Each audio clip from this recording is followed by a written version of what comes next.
Hello বন্ধুরা, আজকে আমি আপনাদের আমার ছাদ বাগানের বিভিন্ন গাছগুলো পরিদর্শন করে দেখাবো, যেখানে আপনারা দেখতে পাবেন অনেক ধরনের ফুল গাছ এবং ফল গাছ। সেই সাথে আমি আপনাদের কিছু টিপস দেব কিভাবে আপনারা ছাদ বাগান করতে পারেন এবং ছাদ বাগানের জন্য উপযুক্ত গাছগুলো আপনারা কোথা থেকে সংগ্রহ করতে পারেন। এখানে আপনারা দেখতে পাচ্ছেন একটি লেবু গাছ। এই লেবু গাছটি আমি মাত্র ১ মাসের মাথায় এরকমভাবে ফুল পেয়েছি। আর এই লেবু গাছটিকে আমি কিনেছি একটি হর্টিকালচার সেন্টার থেকে। আর সেই হর্টিকালচার সেন্টারটি হচ্ছে গাজীপুর মৌচাক। তো এই লেবু গাছের নিচের দিকে আপনারা দেখবেন আমি দুটি স্ট্রবেরি গাছ রোপণ করেছি, তার মধ্যে একটিতে স্ট্রবেরি ফুল চলে এসেছে।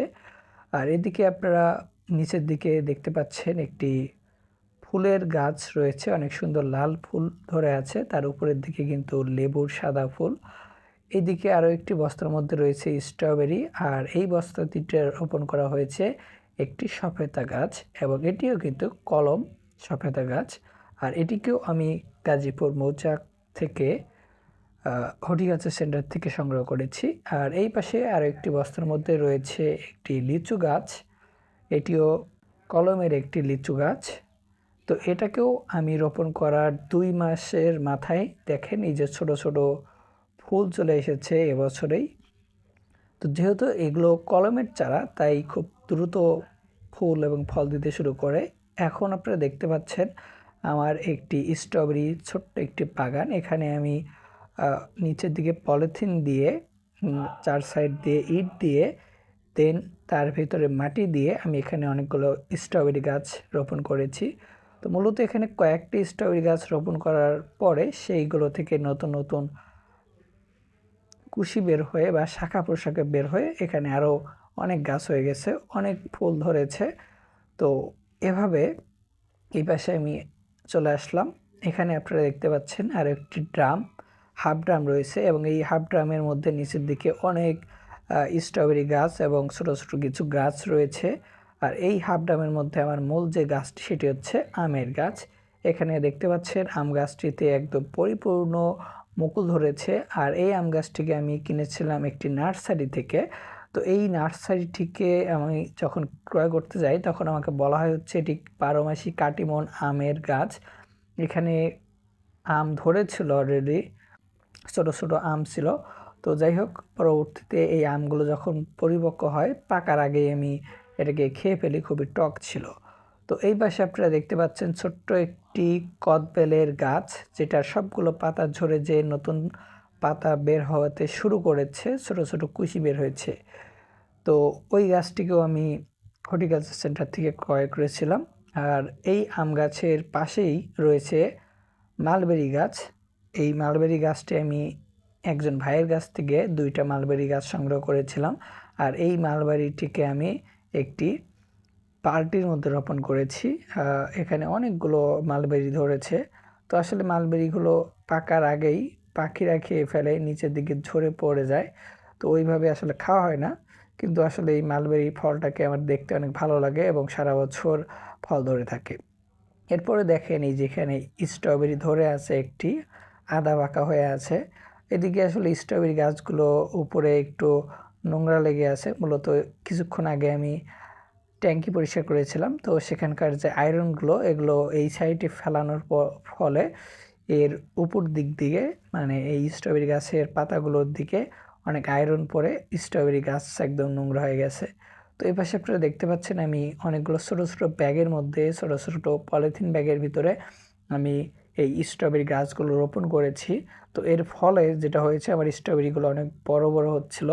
আর আমি যেখানে অনেকগুলো স্ট্রবেরি গাছ একসাথে লাগিয়েছি সেখানে আসলে সব স্ট্রবেরি সঠিকভাবে তাদের পুষ্টি সংগ্রহ করতে পারতেছিল না, এর ফলে স্ট্রবেরিগুলো ছোটো ছোটো হচ্ছিল। আর এইভাবে আমি যখন আলাদা আলাদা প্যাকেটে করে দিয়েছি, তো সেক্ষেত্রে গাছগুলো তাদের যে পুষ্টিকর খাদ্য উপাদান সেগুলো খুব ভালোভাবে নিতে পারতেছিল। আর এর ফলে যে ফলগুলো হচ্ছিল সেগুলো অনেক বড় বড় হচ্ছিল। এরপরে এই পাশে ছোট্ট একটি ড্রামের মধ্যে এখানে লাউ গাছ রয়েছে।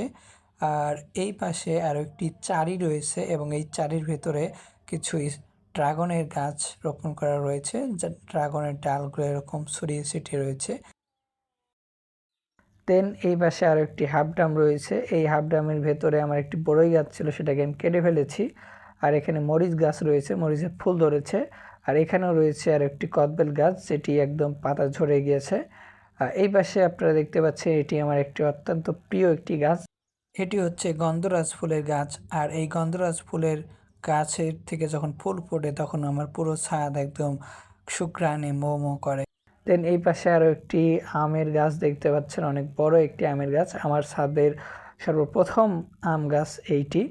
তো এখানে আপনারা দেখতে পাচ্ছেন কুড়ি কেবল বের হচ্ছে, আমের মুকুল বের হওয়ার শুরুর পর্যায়ে এখানে রয়েছে। তো আশা করতেছি এই আমের মুকুল ধরবে। এদিকে রয়েছে একটি লেবু গাছ, একটি বালতির ভিতরে এই লেবু গাছটি হয়েছে। এটিকে আমরা রোপণ করি নাই, লেবু খেয়েছিলাম, সেখান থেকে কোনো একটি বিচির মাধ্যমে এই লেবু গাছটি হয়েছে। দেন এই পাশে রয়েছে আমার একটি মালটা গাছ।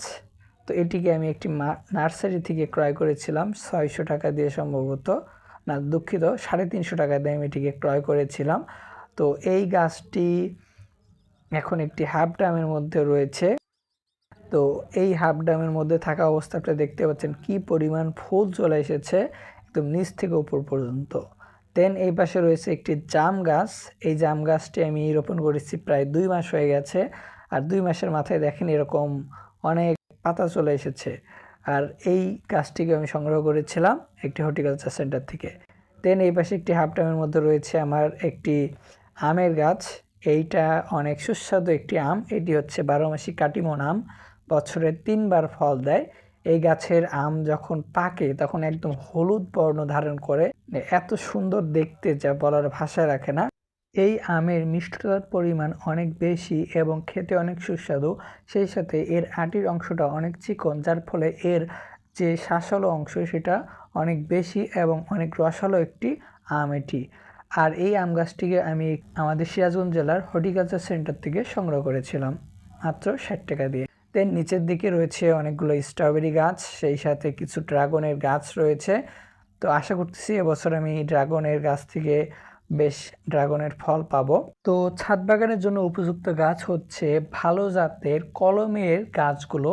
এগুলো অনেক ছোট অবস্থাতেই খুব কম সময়ের মধ্যে ফল দিয়ে থাকে। তো সেক্ষেত্রে আপনারা ভালো জাতের কলমের চারা সংগ্রহ করতে পারেন আপনাদের নিকটস্থ হর্টিকালচার সেন্টারগুলোতে। এরপরে এখানে আরেকটি বড় একটি ড্রাম রয়েছে, এর মধ্যে রয়েছে লাউ গাছ, নিচের দিকে একটি বেগুন গাছ রয়েছে। এখানে ডাল দিয়ে আমরা একটা জাংলা সিস্টেম করেছি। দেন এখানে রয়েছে একটি তৃণ ফলের গাছ, কোরআনের বর্ণিত 3 ফল, যেখানে একটি তৃণ ফল ধরে রয়েছে এখনো। তো এই তৃণ ফলে অনেক তৃণ ফল ধরে। এই পাশে এই আম গাছ রয়েছে, আরও একটি আমের গাছ। এই আম গাছটা আমি কিনেছিলাম একটি হর্টিকালচার সেন্টার থেকে।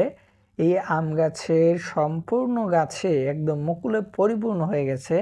আর এই গাছটি আমার রোপণ করার প্রায় 3 বছর পর, 2 বছর পর 3 বছরের মাথায় এসে এই গাছে আম ধরা শুরু হয়েছে।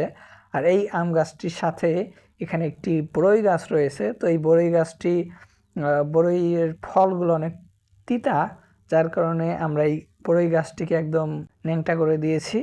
আর বড়ই গাছটিকে আমি রাখবো না। তো বড়ই গাছের সাথে আমি একটি ডাল বেঁধে দিয়েছি, এই কারণে বড়ই গাছটিকে আমি এভাবে রেখেছি যাতে ওখানে আমার ড্রাগনের গাছগুলো ওই গাছ বেয়ে বেয়ে উপরে উঠতে পারে।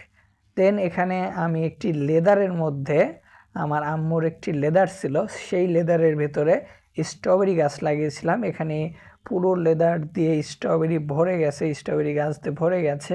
তো এখানে অনেকগুলো স্ট্রবেরি গাছ রয়েছে, সবগুলো গাছেই কম বেশি ফুল এবং ফল ধরে আছে। তো অনেকের কাছেই এই স্ট্রবেরি ফল খেতে অনেক সুস্বাদু, আমার কাছে খুব একটা ভালো লাগে না, কিন্তু স্ট্রবেরি ফল দেখতে অনেক সুন্দর, যার ফলে আমি স্ট্রবেরি গাছ এত পরিমাণে লাগিয়েছি। এখানে আরও একটি হাফ ড্রাম রয়েছে যেখানে অনেকগুলো স্ট্রবেরি গাছ রয়েছে এবং এই গাছগুলোতে যে স্ট্রবেরি ধরে এগুলো অনেক বড় বড় হয়। তো এখানে যেহেতু অনেকগুলো গাছ, তো এই যে দেখেন এখানে একটি স্ট্রবেরি ধরে আছে একদম সাদা। এর পাশে এখানে একটি আম গাছ রয়েছে, আমি এই আম গাছটি কিছুদিন পূর্বেই লাগিয়েছিলাম, 2 মাস হয়েছে প্রায়, তো এখনো ভালোভাবে গ্রোথ হয়নি। তো এখানে রয়েছে আর একটি পেয়ারা গাছ, যেই পেয়ারা গাছের পেয়ারা অনেক মিষ্টি এবং সুস্বাদু। তো আমার এই পেয়ারা গাছের পেয়ারাগুলো এতটাই সুস্বাদু এবং মিষ্টি যে সামান্য একটু পাকলেই পাখিরা খেয়ে ফেলে। তো বন্ধুরা, এই ছিল আমার ছাদ বাগানের ছোট্ট একটি আপডেট। আপনারা যদি আমার মতো এরকম ছাদ বাগান করতে চান তাহলে অবশ্যই আপনারা গাছ রোপণ করবেন।